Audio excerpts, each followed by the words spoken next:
नवरात्र में कौन सा फल खाना आवश्यक है, नवरात्र में क्या नहीं खाना चाहिए और क्या नहीं पीना चाहिए, आज की इस वीडियो में विस्तार से आपको बताने वाले हैं।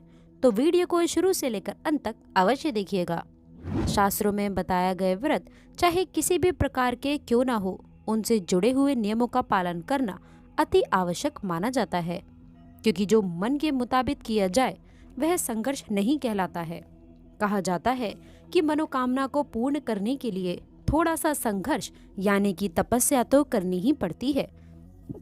इसीलिए व्रत को पूर्ण विधि विधान से किया जाना चाहिए, तभी आपको व्रत का पूर्ण लाभ मिल सकता है, आपकी सभी मनोकामनाएं पूर्ण हो जाती हैं। इसीलिए हर शास्त्र यही कहता है कि सच्चे मन से यदि आपके मन में ईश्वर के प्रति श्रद्धा हो तो बिना पूजा पाठ के ही सारा फल मिल जाता है, और यदि ईश्वर के प्रति मन में शंका हो तो उस मनुष्य को कई जन्मों तक सुख नहीं मिलता है। भगवत गीता में भगवान कृष्ण ने स्वयं कहा था कि जो मनुष्य सच्चे हृदय से ईश्वर को पुकारता है उसका नाता उस शक्ति से जुड़ जाता है जिसे आपने सच्चे हृदय से पुकारा हो। इसीलिए भगवान भी यही कहते हैं कि सच्चे हृदय से ईश्वर को पुकारें, तभी वह आपकी हर मनोकामना को पूर्ण करते हैं। कई लोग ऐसे हैं जो भगवान के सामने हम तो पूजा पाठ करते हैं, अपना रोना रोते रहते हैं, फिर भी भगवान उनकी नहीं सुनते हैं। दरअसल जब आप सच्चे मन से ईश्वर को पुकारते ही नहीं हैं, तो भला वह आपकी पुकार कैसे सुन सकते हैं। दोस्तों, ये तो थी वह बातें जो भक्त और भगवान के बीच की होती हैं। अब हम जानते हैं नवरात्र के दौरान क्या नहीं खाना चाहिए, क्या नहीं पीना चाहिए और कौन सा फल खाने से व्रत संपूर्ण और सफल हो जाता है। लेकिन उससे पहले आपसे रिक्वेस्ट करते हैं कि वीडियो को लाइक ज़रूर करिएगा, दोस्तों को शेयर कर दीजिएगा।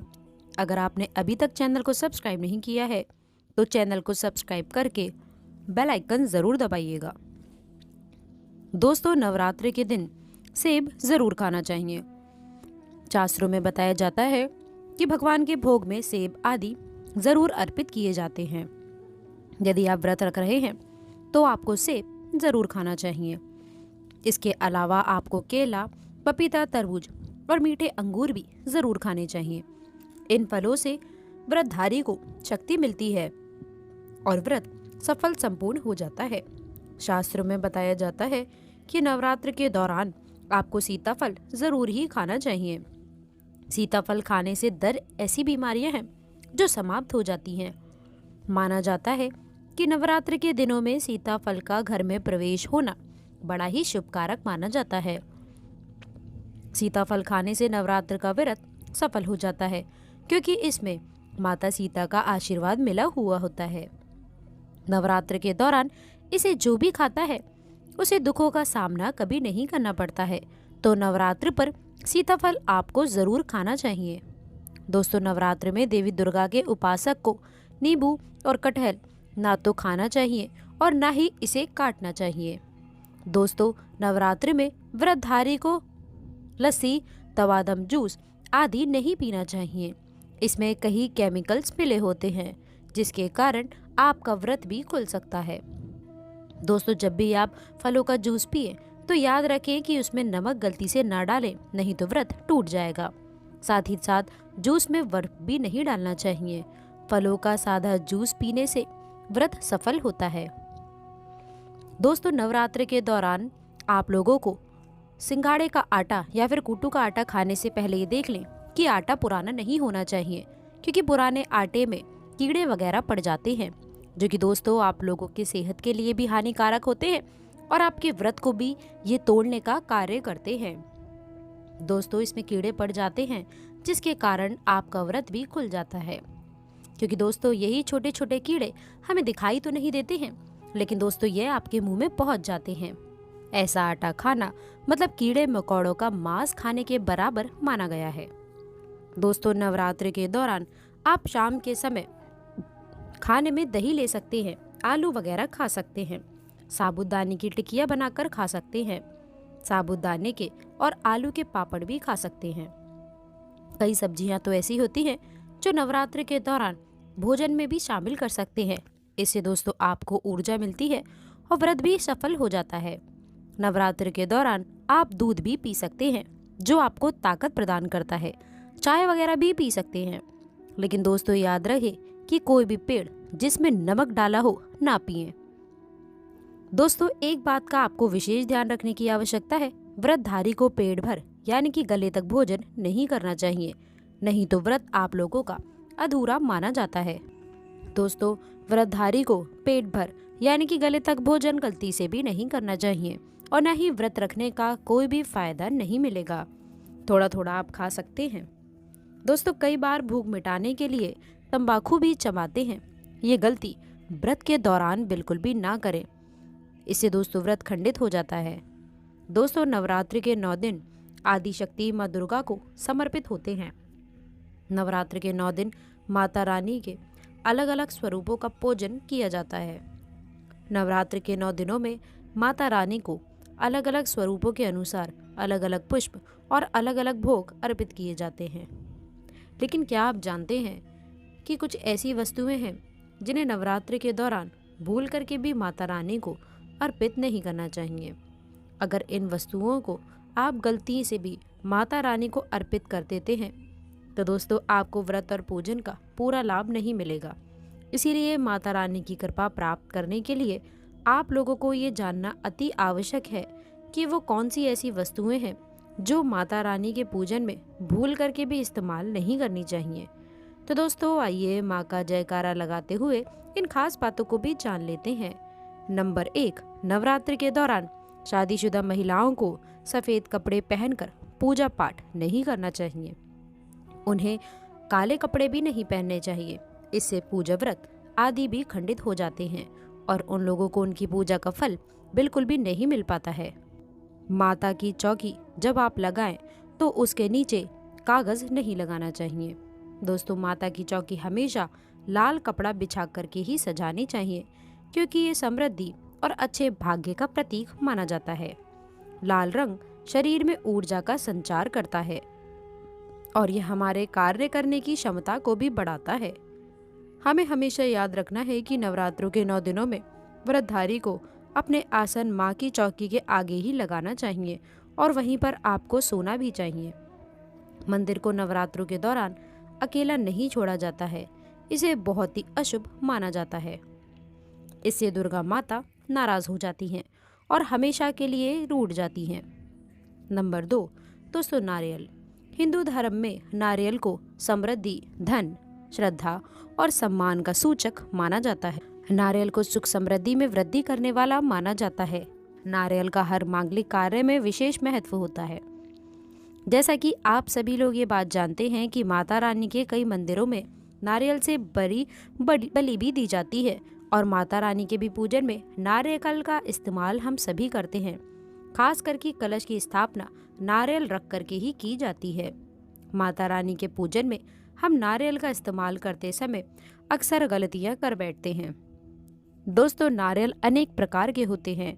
पूजा और प्रसाद में ज़्यादातर हरा और कभी सूखा नारियल इस्तेमाल किया जाता है, लेकिन माता रानी के पूजन में सदैव पानी वाला और जटा वाला नारियल ही इस्तेमाल करना चाहिए। देखें कि नारियल पूर्ण होना चाहिए। नारियल चटका हुआ या फिर टूटा हुआ नहीं होना चाहिए, क्योंकि दोस्तों साबुत नारियल ही पूर्ण माना जाता है, जो पवित्रता का भी प्रतीक होता है।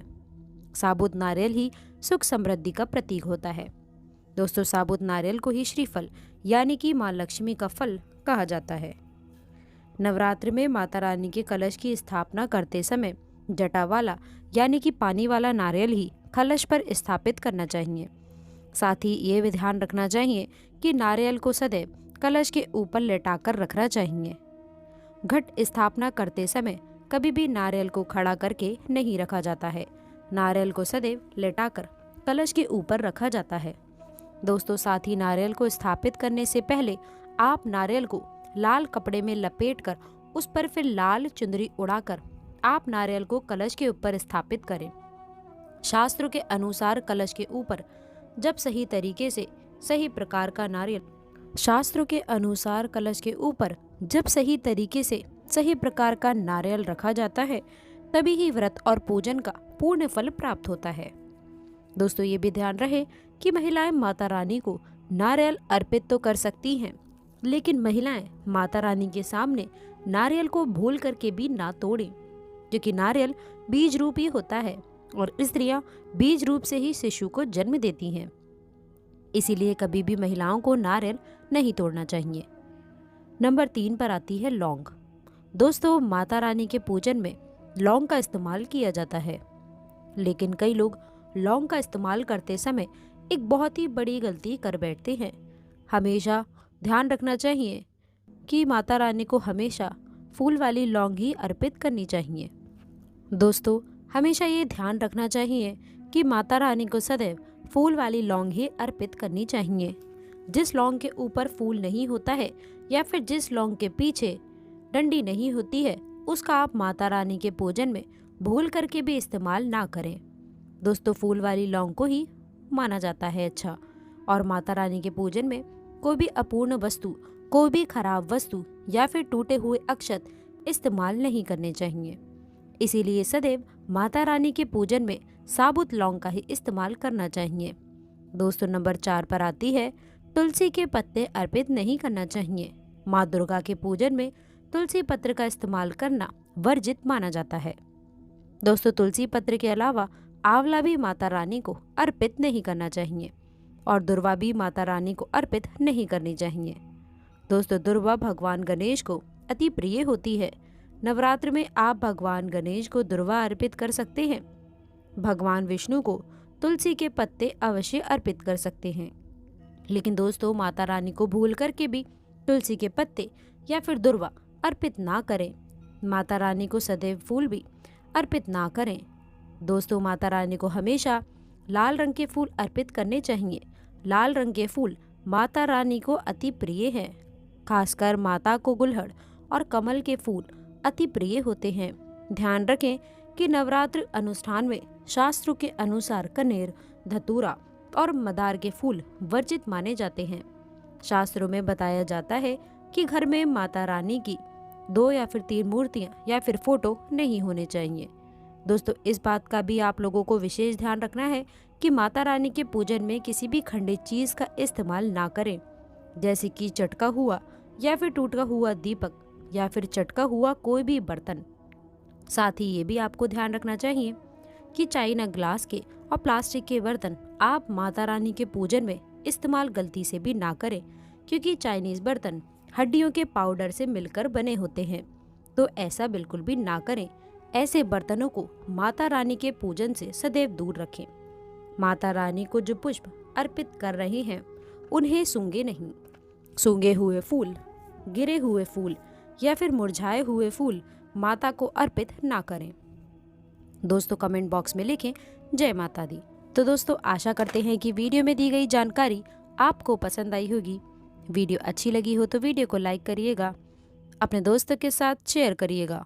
अगर आपने अभी तक चैनल को सब्सक्राइब नहीं किया है तो प्लीज़ चैनल को सब्सक्राइब करके बेल आइकन ज़रूर दबाइएगा, जिससे ऐसी ही ज्ञानवर्धक वीडियो आप लोगों को सर्वप्रथम प्राप्त हो सके। तो दोस्तों, मिलते हैं अगली वीडियो में। तब तक के लिए गुड बाय और अंत तक जुड़े रहने के लिए आप सभी का बहुत बहुत धन्यवाद।